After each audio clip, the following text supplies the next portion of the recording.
ਵਾਹਿਗੁਰੂ ਜੀ ਕੀ ਫਤਿਹ। ਅੱਜ ਸਾਡੇ ਇੱਥੇ ਇਕੱਠੇ ਹੋ ਕੇ ਪ੍ਰੈਸ ਕਾਨਫਰੰਸ ਕਰਨ ਦਾ ਜੋ ਮੁੱਦਾ ਹੈ, ਪਿਛਲੇ 5-6 ਦਿਨਾਂ ਤੋਂ ਇੱਕ ਜਿਹੜਾ ਮੁੱਦਾ ਪੌਂਟਾ ਸਾਹਿਬ ਦੇ ਵਿੱਚ ਭੜਕ ਰਿਹਾ ਹੈ, ਬਹੁਤ ਜ਼ਿਆਦਾ ਤੁਸੀਂ ਦੇਖਿਆ ਹੋਣਾ ਸਾਰਿਆਂ ਨੇ। ਇੱਕ ਮੁੰਡਾ ਤੇ ਕੁੜੀ ਦੋਨੋਂ ਵੱਖਰੇ ਵੱਖਰੇ ਧਰਮਾਂ ਦੇ ਆਪਣੇ ਘਰੋਂ ਨਿਕਲ ਜਾਂਦੇ ਨੇ। ਉਸ ਪਿੱਛੇ ਜਿਹੜੀ ਰਾਜਨੀਤੀ ਹੋ ਰਹੀ ਹੈ ਉਹ ਸਾਰਿਆਂ ਨੇ ਦੇਖੀ ਵੀ ਹੈ। ਅਸੀਂ ਥੋੜਾ ਜਿਹਾ ਉਸ ਵਿੱਚ ਜੋ ਚੱਲ ਰਿਹਾ ਹੈ ਉਸ ਵਿੱਚ ਚਾਨਣਾ ਪਾਉਣ ਵਾਸਤੇ ਜੇ ਸਾਰੇ ਅੱਜ ਸਿੱਖ ਕੌਮ ਇੱਥੇ ਇਕੱਠੀ ਹੋਈ ਹੈ। ਸਾਡਾ ਉਸ ਮੁੱਦੇ ਨਾਲ ਕੋਈ ਲੈਣਾ ਦੇਣਾ ਨਹੀਂ। ਇਹ ਚੀਜ਼ਾਂ ਰੋਜ਼ ਇੱਥੇ ਚੱਲਦੀਆਂ ਨੇ, ਇਸ ਦੁਨੀਆ ਵਿੱਚ ਚੱਲਦੀਆਂ। ਪੌਂਟਾ ਸਾਹਿਬ ਵੀ ਹੁੰਦੀਆਂ, ਹੋਰ ਸ਼ਹਿਰਾਂ 'ਚ ਵੀ ਹੁੰਦੀਆਂ, ਹਿਮਾਚਲ ਤੋਂ ਬਾਹਰ ਵੀ ਹੁੰਦੀਆਂ।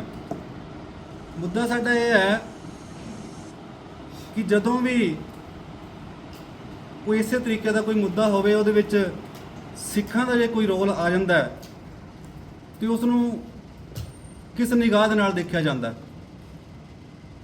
ਸਾਡੇ ਥੋੜੇ ਦਿਨ ਪਹਿਲਾਂ ਫੇਸਬੁੱਕ ਤੇ ਕੁਝ ਸ਼ਰਾਰਤੀ ਤੱਤਵਾਂ ਨੇ ਇੱਕ ਮੁੰਡੇ ਨੂੰ ਲੈ ਕੇ ਫੇਸਬੁੱਕ ਤੇ ਫੋਟੋਆਂ ਪਾਤੀਆਂ। ਉਹਦੇ ਵਿੱਚ ਉਹਨੂੰ ਟਾਰਗੇਟ ਕੀਤਾ ਗਿਆ ਵੀ ਖਾਲਿਸਤਾਨੀ ਹੈ, ਹੋਰ ਪਤਾ ਨਹੀਂ ਉਹਦੇ ਬਾਰੇ ਕੀ ਲਿਖਿਆ ਗਿਆ। ਚਲੋ ਉਹ ਗੱਲ ਆਈ ਗਈ ਹੋ ਗਈ, ਅਸੀਂ ਇਕੱਠੇ ਹੋਏ, ਉਹਦਾ ਆਬਜੈਕਸ਼ਨ ਕੀਤਾ, ਬੰਦੇ ਨੇ ਮਾਫੀ ਮੰਗੀ, ਗੱਲ ਆਈ ਗਈ ਹੋ ਗਈ।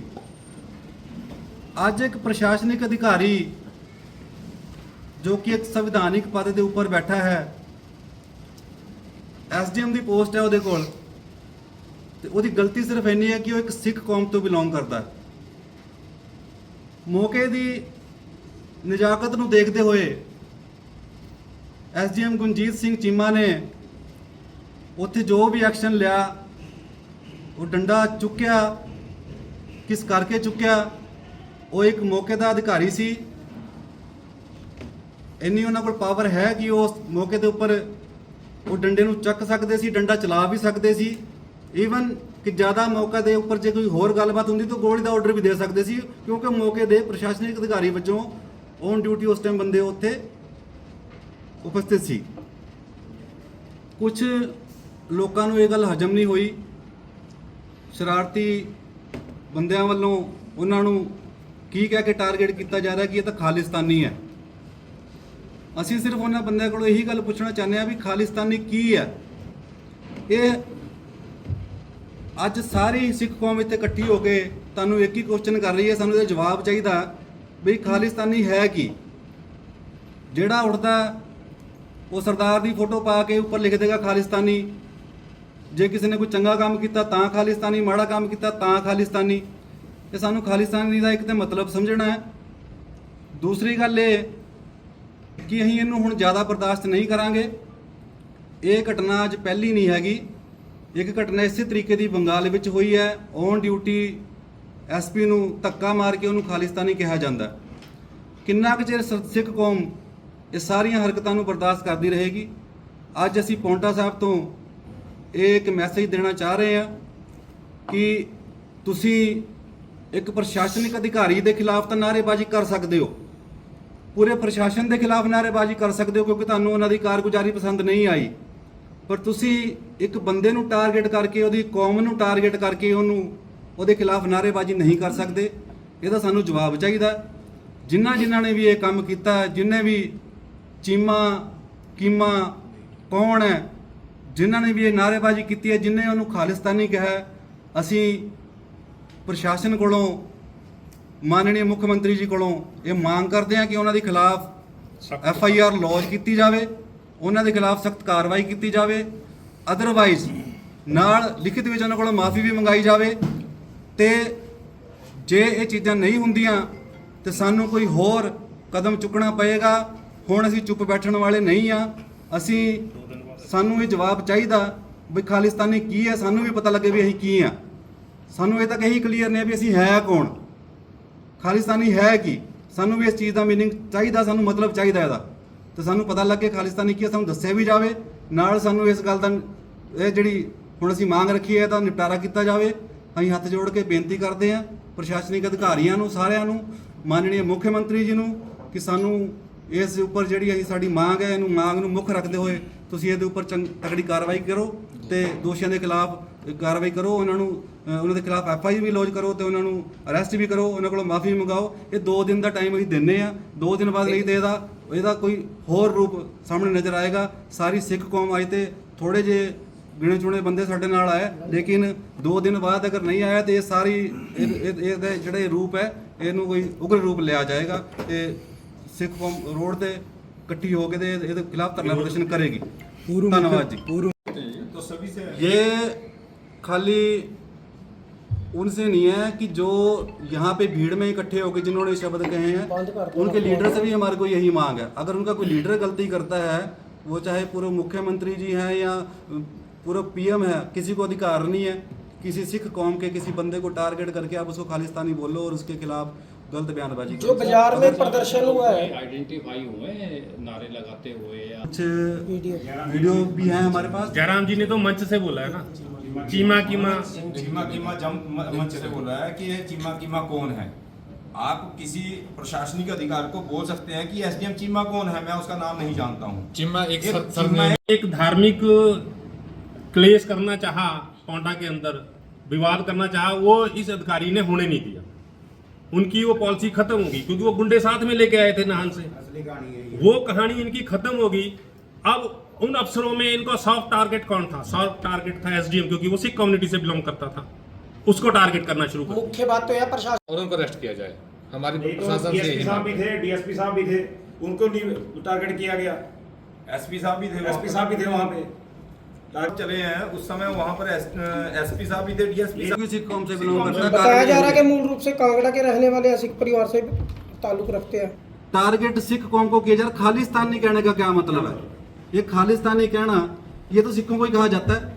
4-5 दिन पहले, जरा चुप रहो, 4-5 दिन पहले जब बिंदल साहब जब मौके पे आए थे, वहाँ पे SDM चीमा साहब भी थे, DSP साहब थे, पुलिस प्रशासन सारा था।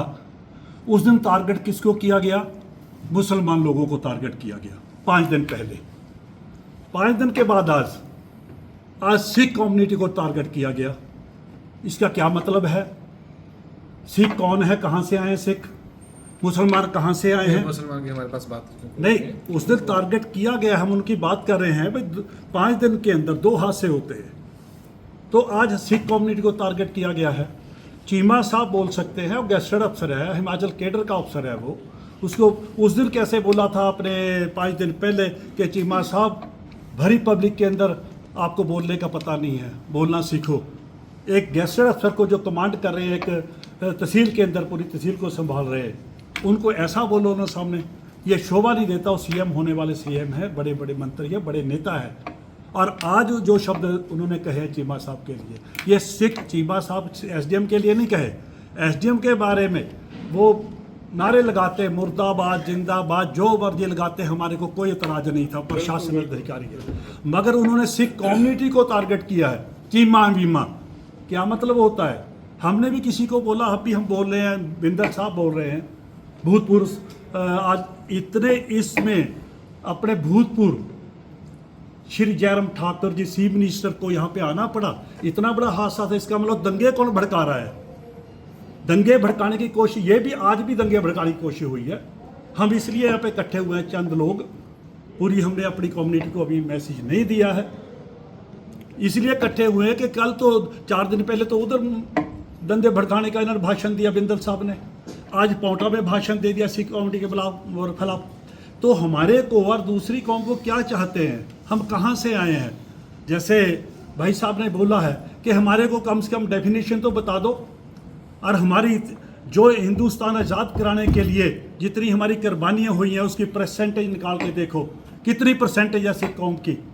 जब बॉर्डर पे झगड़ा होता है पाकिस्तान के या किसी कंट्री के साथ, सबसे पहले वहाँ पे पंजाब आगे होता है, पंजाब रेजिमेंट आगे होती है।